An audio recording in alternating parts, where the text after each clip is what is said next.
They're saying the heat is here today. Real heat advisory. It's going to feel even hotter than the temperature on your car or the bank sign out front says on the main street, if you will. We're going to be hot today. Heat advisory pretty much about 8 p.m. tonight.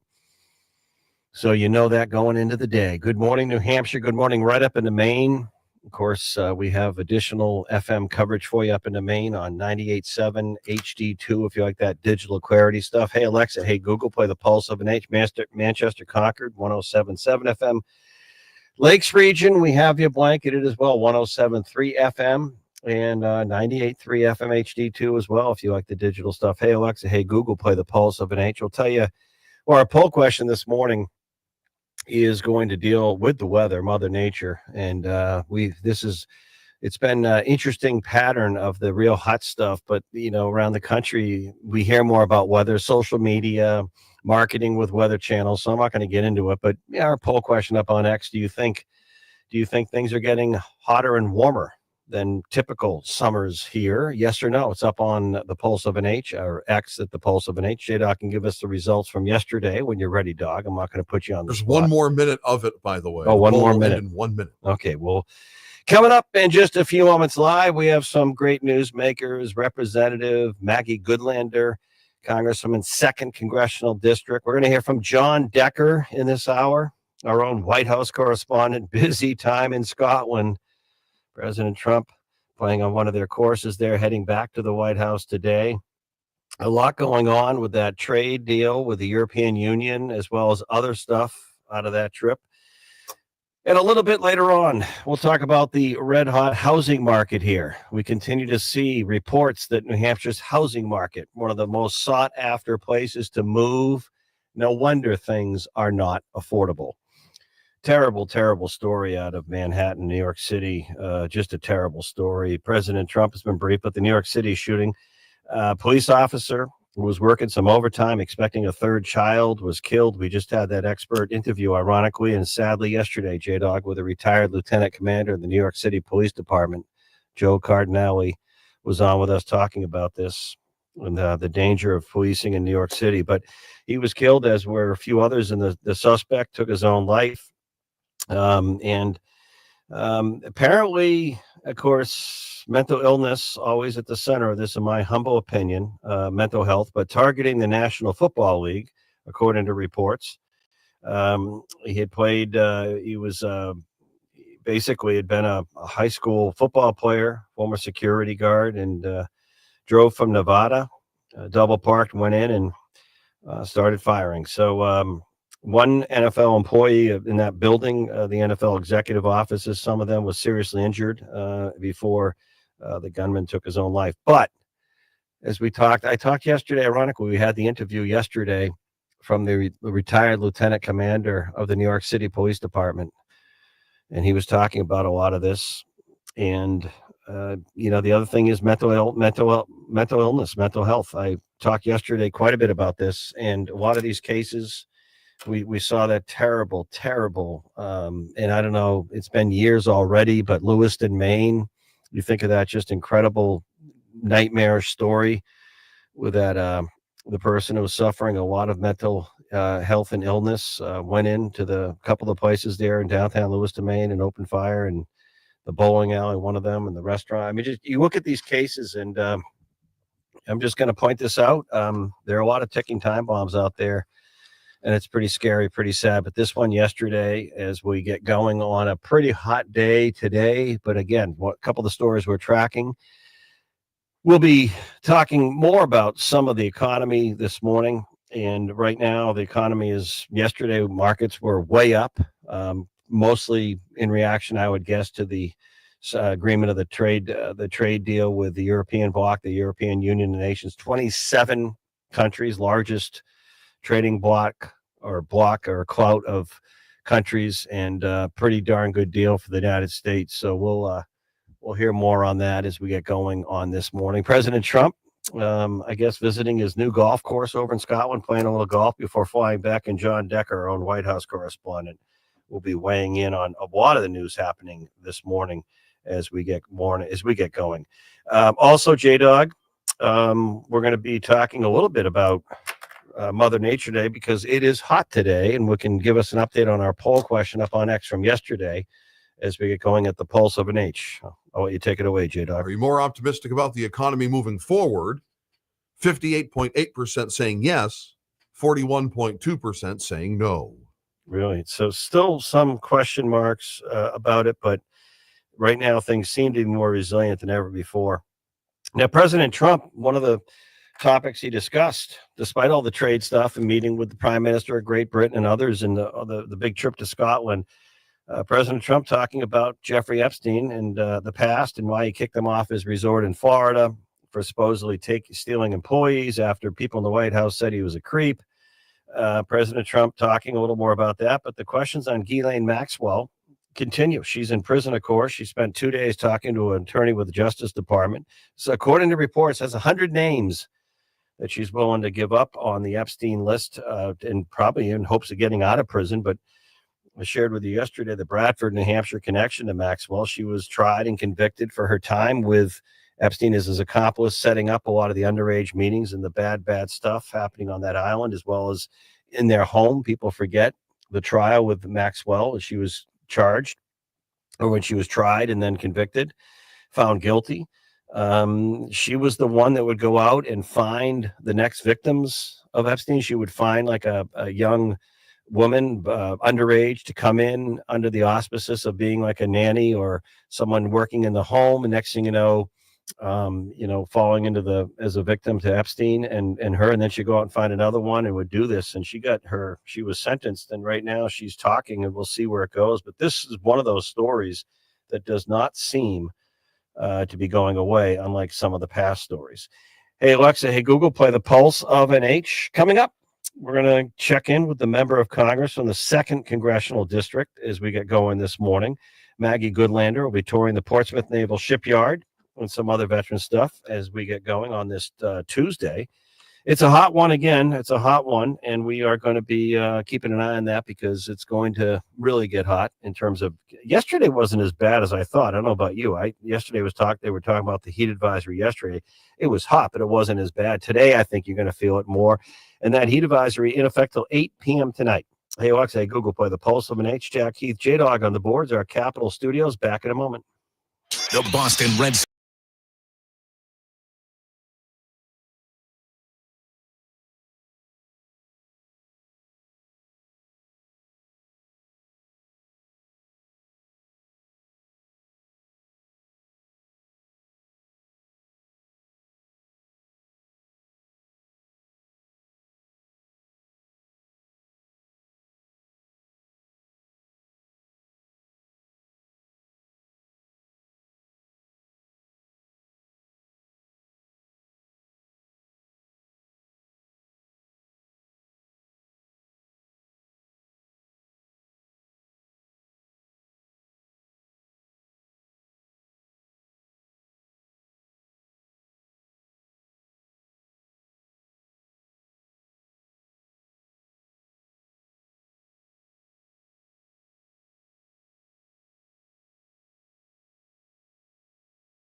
Back to Jack Heath on the Pulse of New Hampshire.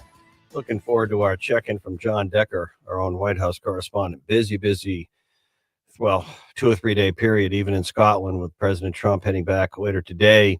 It doesn't seem that the news stops anymore, even in late July or on weekends, as it pertains to big news. So we'll be hearing from Decker in just a few moments. We expect to hear from Congresswoman Maggie Goodlander, 2nd Congressional District, in just a moment. She's checking in, and she's going to be visiting a couple of the Portsmouth Naval Shipyard, the Manchester VA Medical Center, and also going to be traveling, I believe, with fellow Congresswoman Debbie Wasserman Schultz, ranking member of the Appropriations Committee. Congresswoman Goodlander, I think, joining us now. Good morning, Hampshire, the Pulse of an H. Thanks for being with us. Thanks so much for having me, Jack. Well, we can talk about. Let's start with the Portsmouth Naval Shipyard. You're going to be visiting. It's a very important mission, as we know, the fortified mission of the Air National Guard appease with the modern day refuelers in that Portsmouth Naval Shipyard. Big employer, big part of our infrastructure on, really overhauling and keeping our nuclear subs up to date. Tell us about the visit. Yeah, Jack, they are a big employer, and they are an incredibly important force in our country's national security. I serve on the House Armed Services Committee, and it's a pretty extraordinary thing that we only have 4 public shipyards left in the United States of America today. And the Portsmouth Naval Shipyard is doing, the people who work there are extraordinary. They're doing some of the hardest work we could ask anyone to do. They're doing it on time and on budget. And that is something to be replicated across our defense industrial base. I've fought really hard for provisions, and then one of the great things about being on the Armed Services Committee is we've got a big bill, the National Defense Authorization Act, that for the last 60 plus years has been signed into law. It's always been a bipartisan exercise, and that's been true this year too. We've got some great provisions in there for the shipyard. I'm really focused on it because when you look at the biggest threats to our country today, our submarine forces are going to be really important for the future of our country in our competition with China. Well, speaking of appropriations, part of your visit, now you, I believe, voted against the so-called Big Beautiful Bill that became law on July 4th. Isn't there some funding in that bill for the Portsmouth Naval Shipyard? Jack, there are defense provisions in that bill. What I'd say is, one of the most important things, and one of the reasons I'm bringing as many of my colleagues who are appropriators as possible, and this visit really came about because I went to testify before the Defense Appropriations, the Military Construction, Veterans Affairs Subcommittee, to talk about the shipyard and to talk about the Manchester VA and the fact that New Hampshire is the only state in the continental United States that doesn't have a full service VA hospital. This visit emerged from that. And one of the most important things that we can do in Congress right now is to come back to normal annual appropriations. When you listen to, from the very first hearing that we had, where one of our witnesses, General Jack Keane, spoke about the need for Congress to return to a normal order of annual appropriations that our defense industrial base, that our military can really rely on. That's something I'm working really hard to return to because it's critical to our national security. It's critical to the fiscal health and future of our country. And frankly, at the end of the day, Jack, that's one of the biggest concerns I had with H.R. 1, with this big bill. It is a big bill, and it's a historic bill in many ways. One of the ways in which it is historic is the ways in which it's going to jack up our deficit to a level we've never seen before and jack up our national debt, which is itself a threat to our national security. You mentioned the national debt, and a few people talk about this because I know that you and others in the delegation have expressed concerns on the number of Medicaid recipients who might have to show some work requirement or volunteer work to continue to get Medicaid coverage under this bill. But beyond that, No one seems to be talking about Social Security. And we have a $37.1 trillion debt. And I've had experts on the show, nonpartisan, saying if we don't do something about it, people are going to get a 20% haircut in less than 7 years of Social Security. So how does Congress, not just the president, but how does Congress start addressing this debt? I mean, what do we need? What do we need to do to lower the GDP and what we're paying for interest? How do we lower this debt? Because it never seems to happen.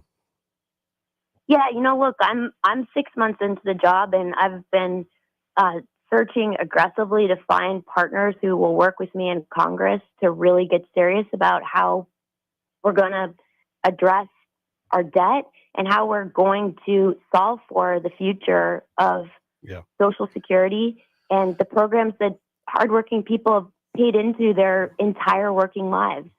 I was up in Littleton at the senior center there, and I asked a woman, "What does Social Security mean to you?" Because there had been many reports that the Social Security office in Littleton was going to be closed down.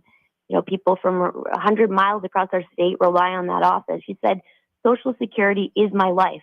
Yeah. I've paid into it my entire life, and my life today depends on it." Yeah. So I'm looking on a bipartisan basis to get serious about this. And this may seem naive to people who've been around the block a few times. Look, I know how hard this is, but I had one of the best meetings I've had since becoming a member of Congress just late last week.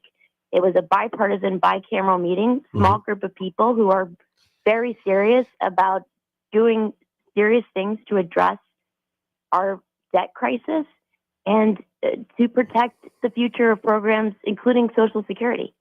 Do you think, and you mentioned we've referenced the big, beautiful bill a few times. I think it will be one of the differentiators with the midterms coming up because indirectly, President Trump won't be on the ballot in the midterms, but indirectly he will be if you follow me on his agenda.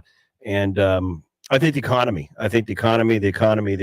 will be the main thing driving a lot of independent voters in the midterms. And you can disagree because you're the member of Congress, but on the big, beautiful bill. No, I agree. And I think the Medicaid issue I've heard, is going to be one of those things. Gene Shaheen, the outgoing U.S. senator, has talked about the number.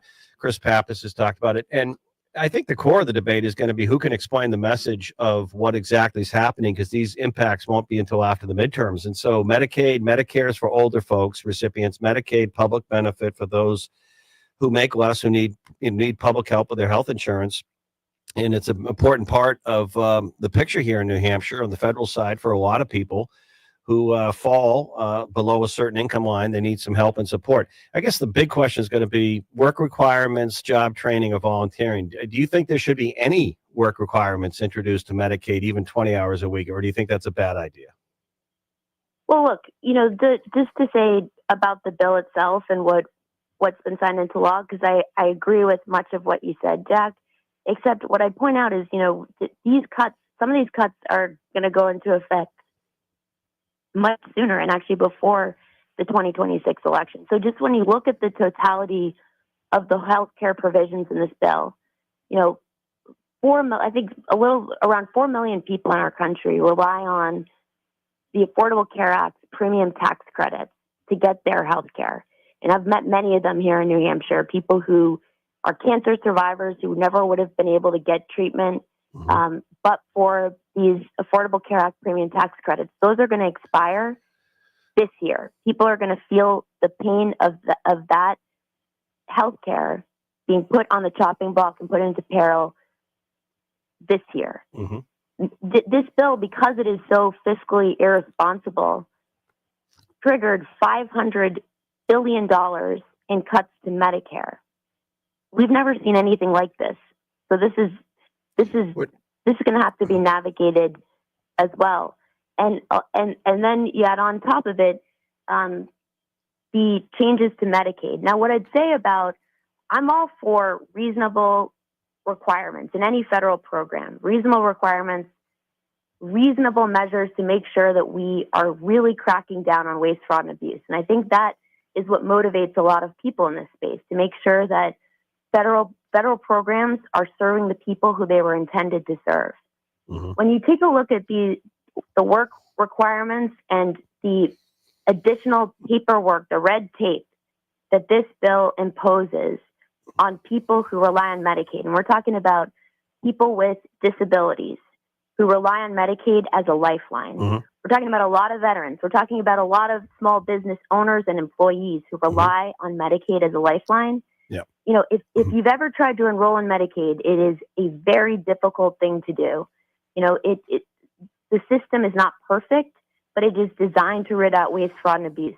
When you look at states that have imposed measures like the one in HR 1, it ends up costing the taxpayer more, and it really doesn't address the core problem that people say they're trying to address with these measures. So that's my concern. I appreciate it. Representative Goodlander. Before I let you go, Maggie Goodlander, one of the things I want to ask you, but we don't have that much time, and it's a mammoth subject, and that's affordable housing and the lack of it here. Yes.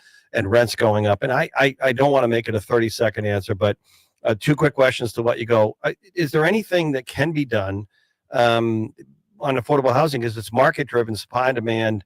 And I think a lot of communities talk about affordable housing, but they don't want it in their backyard. So they, you know, some of these communities have 3 or 5 acre building requirements and all that. So that's one thing. And it may be more of a state issue. And the second one is the president's coming out of Scotland. Big deal with the European Trade Union. Everything's partisan today. 27 nation block. Is that a good deal for the United States or not in your mind? So just those last two to let you leave on. Well, I'm glad you raised housing, Jack, because it is my core goal and focus. My North Star is how to put more money in people's bank accounts here in New Hampshire to lower the cost of living, which right now is way too high. And at the root of our cost crisis is the housing affordability crisis. You know, whether you're trying to rent or buy a home, it's out of reach for way too many people in our state. You mentioned that there is a lot that's got to be done at the local level, but I think there are two really important things that Congress can do. And number one, that's to be a force multiplier and at the center of helping to make sure that we increase supply, that we are building more homes here in New Hampshire. We know that we've got a huge mission and task in that regard. We've got to build, you know, between 60 and 90,000 new homes in our state in the next couple of years. And it's a priority everywhere I go. I'm trying to find the people in our community who are making it happen. And there are a lot of excellent people. And this issue, what I love about it, it's not a partisan issue. It's a deeply bipartisan issue. But Congress, you know, this was something that was glaringly absent from HR 1. You know, we worked hard to try to get provisions that are going to help us address this crisis in HR 1. It didn't happen there, but I'm not giving up, and it's a top priority for me in addressing the housing crisis. You know, one piece of it that I'm passionate about and that I hear about everywhere I go, and particularly for people who are renting homes, you know, for single family homes across the country have been purchased, have been gobbled up by venture capital firms, by private equity firms who are buying up the supply and jacking up the cost. And this is a practice that shouldn't be allowed because it's punishing hardworking people, and people should own homes in America. That's how our country became the greatest country the world has ever known, because at the core of the American dream is having a home. Yep. So it's a top priority for me. Look, on the president's trade deals, I serve on the Small Business Committee, and what I can tell you is that small business owners around our state have never felt this level of uncertainty, and uncertainty is bad for business. When you don't know what the rules of the game are going to be, when you don't know if you're going to get slammed with a massive tariff they're operating on such thin margins. It's true of our small business owners. It's true of our family farmers in New Hampshire. And my hope is to return some clarity and some sanity to the process of how these trade agreements get put into place. Look, tariffs are a powerful tool when they're imposed strategically. They can be a really powerful tool for economic fairness. But the fact is, Congress has always been part of this conversation, and on a bipartisan basis, Congress wants to be a part of this conversation, and there are good reasons for that. That there's certainty, that there is some sense of checks and balances around how these powerful tools are being used. Generous amount of time. Thank you, Representative Maggie Goodlander, Second Congressional District. I'll let you go. Stay cool today. Thank you. Take care. All right, come back. John Decker, our own White House correspondent, next. News.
Outdoor Pride Studios. Now back to Jack Heath on the Pulse of New Hampshire. You know, people may have forgotten, I don't. John Decker, our White House correspondent, before the president left to what turned out to be a very big trip to Scotland in terms of a deal with the European Union, the bloc of nations.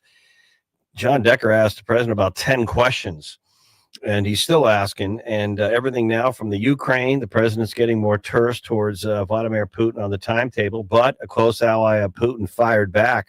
Pretty strong words. So I don't know what's going to happen with Russia and Ukraine, but president's trip to Scotland, a big one, heading back, I think, to the White House later today. John Decker. Yeah, that's right, Jack. The president concluding his 4-day trip to Scotland. He comes back to the White House, arrives back at the White House this evening around 7 o'clock. Mostly a personal trip, visiting 2 of his golf resorts in Scotland, including one in Aberdeen today. But the president also, while he was in Scotland, meeting with the president of the European Commission, concluding that trade deal with the EU, and also meeting with UK Prime Minister Keir Starmer. They discussed a variety of issues, including the war between Israel and Hamas, the war between Russia and Ukraine, and the president saying that he's only giving Vladimir Putin 10 to 12 more days to come to the negotiating table. The president changing his mind on that front yesterday. There's no way to tell at all, John Decker, in my humble opinion, how to read Vladimir Putin. No way at all. I think, believe it or not, I think that European uh, European Union, the trade bloc deal, especially the commitment to buy energy from the United States, I'm sure got Putin's attention because he's been the gas station of the world on natural gas for a number of years, helping to fund the war in the Ukraine. I'm not sure what else is going to motivate him. The president threw out the NATO thing where NATO can get some more air defense and smart strategic weapons to Ukraine. But I don't know. I mean, one of the things that Dmitry, the ally of Putin, put out there is true is it's not Israel and Iran here. I mean, Russia does have the number one arsenal in the world. You know that. And Putin is an unpredictable character. Do you think this getting tougher on him? Because I don't think the sanctions are going to do much. Is going to make a difference or not? Yeah, I don't think so either. U.S. and Russia have minimal amount of trade. It's only $3 billion a year, Jack. By contrast, the U.S. and the EU do $5 billion a year every day. That's every day. Yeah. That's quite a difference. And so those secondary trade tariffs could have an impact. That means that the president would apply 100% trade tariffs on any country that does trade with Russia, any country that purchases oil from Russia. There, we're talking about China, South Africa, Brazil, and India. So perhaps that has some influence in terms of what those countries decide to do as it relates to trade with Russia. I just say this, John, because you cover the White House, and of course, your great new podcast. You can tell us about it in a moment. But John Decker, before I let you go, I'm fascinated by this kind of stuff, foreign policy. And I think President Trump has tried it every which way with Putin. He tried to be nice. He tried to, once he got elected again, he tried to be nice. He tried to be respectful. He almost got, he had that dust up meeting in the White House with Zelensky. And then I think he's tried to get tough again. The thing here is I don't think you want to pivot to like a Cold War situation with Russia, especially with what's going on in the world, the Middle East and China. But I'm wondering, does President Trump, because Putin will not meet face to face in person with Zelensky because Putin views himself as that's beneath him. Right. And he's trying to rebuild the Soviet Union. Do you think Trump would ever say, look, the only way I'm going to deal with this guy is to get together with him and have a summit one-on-one behind closed doors and try, because Trump's a deal maker. Do you think that could ever happen? I do think that could happen. I do think that is a possibility. That is really the only thing that I think would potentially move Russia towards agreeing to, just at the very least, a 30-day ceasefire, let alone, a permanent peace. So perhaps that is the last straw for President Trump in terms of proposing something to Putin that would move the needle in any way in terms of ending that war between Russia and Ukraine that's now in its 3.5-year period. And so that is something I'll look for if that indeed comes from the president in the next few weeks. Thank you, John Decker. Busy stuff. Thank you. Thank you. And John's White House Briefing, the podcast, check it out as well. Our podcast, Contact Politics, we'll have a new one for you this week. Brad Card will be sitting in for yours truly tomorrow. Contact Politics, J-Dog, we're going to have CJ and you today. We got more podcasts on our network now, not just all from the talent within the building or Benny Media, but beyond. And we have great partners out there. We got a business podcast for you. We got Dan Egan's podcast on the outdoors. It's fun stuff. So Podcast New England, it's right here. Pulse of NH. We have it all for you. One-stop shopping. Pulse of NH podcast network, Pulse of NH app. Download the app. It's, I'll tell you right now, many, we have thousands and thousands of people streaming each morning. Good Morning New Hampshire, the Pulse of NH from all around the New England area, the Northeast, but globally in other countries. And we have a lot of stuff happening, but if you haven't downloaded the Pulse of NH, our basic Pulse of NH app, I have to tell you, it's pretty darn good. What I like about it is it's simple, it works, it's fast, but you have breaking news up top, the latest stuff out of Manhattan, local news, you have the different shows, you have stuff on demand, you have the weather. We even segment the news for you by region, and it's really a good app. So you can get it all the on-demand stuff as well. So check it out. And also our daily poll question up on X is also the Pulse of NH. Hey, Alexa, hey, Google, play the Pulse of NH. Back in a moment. 107.7 WTPL.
Studios. Now back to Jack Heath on the Pulse of New Hampshire. So, a couple of things I want to come back to, but one of them is you should know this if you've been awake for a few hours this morning or waking up, that it's a hot one, and we have the heat advisory at about 8 p.m. tonight in our region. And so it's just going to be on that hot side. And then I don't know what tomorrow. I think it cools off. We've had this hot, cooler. We'll see where it goes. J-Dog, we were talking during the break. I was talking. I just think Deion Sanders is just a great character and personality. And I mean, his playing career, but also his coaching career in Colorado. But a real health scare he's been going through. And I couldn't tell with social media what was real or not. But apparently had to have his bladder taken out, bladder cancer. And he's issuing a warning to folks to pay attention to those symptoms. But that's not a small thing. Not at all. He had a tumor removed as well. And we were wondering what was going on a couple of days ago. He had a press conference and he just didn't look good, didn't sound good. But then you find out later on, well, he just had treatment to remove a bladder and bladder cancer. And so is he going to be back at the helm? Yes. Health permitting? He says he will be. So we'll see what happens with Colorado this year. They're not as hyped as this year because a lot of those guys are now in the NFL. Can I just, including his son, can I just say this though? I know he's all about showmanship and prime time, but he put that program on the map. They've already made so much money in his first year of them turning it winning around. A championship, by the way. I know, but that's unbelievable. Those games isn't it? Those stands were full. They were packed. Absolutely. Yeah. And now things have calmed down for good, I guess, for Belichick in North Carolina. I mean, this thing with his girlfriend is finally tamped down. It's funny because people were expecting the potential of a train wreck during ACC Media Day for North Carolina, and no, ho-hum. It basically, he treated it like he was the head coach of the Patriots. Not a distraction. Next question. So we'll see what happens there. But North Carolina and going to have he will be at the helm of the 2025 season. There are a lot of people saying that wasn't going to be the case, that the distraction was going to cost him. Yep. No, it's going to happen. Well, I'll tell you, speaking of heat and Patriots training camp today is going to be a hot one. When you hear in the national news on Fox from Florida to New Hampshire, hot weather. And they're in Foxborough today, so they're gonna get hit by that as well. And I it's our poll question up on X. I'm not a big, I think climate changes, period. I think it just does. I'm not going to get into reasons. I'm not going to debate that. I mean, but there are some things. I mean, this is getting hotter, and it's interesting. Eversource, the largest utility in the region, and Unitel already announced that this Friday, they're going to be jacking up the rates. They say because of supply and usage. And I got to tell you, energy is something that is changing by the second. And you add artificial intelligence onto the energy demand for these data centers to get your AI. And I got to tell you, it's I'm not a big economic sector analyst expert, but that whole energy sector is going to be very fluid and change a lot over the next 5 years. Again, you just see it. You just see the changes. And, here in New England, people forget this, but we should not. I know people want to move here, live here. We keep getting ranked the healthiest, the best, but we are not the most affordable. I'll tell you that. This is an expensive part of the country to live in. And when you look at New England and the cost of energy, and we don't have enough natural gas here. And that's why I get very frustrated in some commentary when I look at how politics just kind of gets in the way of everything with common sense and people's politics. And the president was right over the weekend in Scotland to bash windmills because that's a sham. I went through this yesterday in my show. I don't want to regurgitate all that, but people made a lot of money getting federal tax dollars for the scam of windmills, both on land and onshore or offshore windmills. Made a lot of money. These companies aren't even in business a couple of years after they get all the public handout to subsidize. It just kind of some people make their money and they're gone. And pretty sad, really, when you think about it. But other energy is going to have to be looked at. But we don't have enough natural gas in New England. We have like more natural gas in this country, and it can be extracted in a very okay way with the environment. So natural gas you can't right now without new technologies that are on the horizon, by the way. But right now you need natural gas to make electricity. I don't know if you knew that. And a lot of people like electricity. I don't know if you knew that either. They like their phones charged. They like the air conditioning on, regardless of your politics. They like electricity. It takes natural gas to make electricity. Every time we try and get more natural gas in New England, people jump up and down. Oh, it's fossil fuel. It's going to kill us all. No, you need natural gas. Good luck getting through a New Hampshire or Maine winter or summer now without natural gas. So let's get more of it.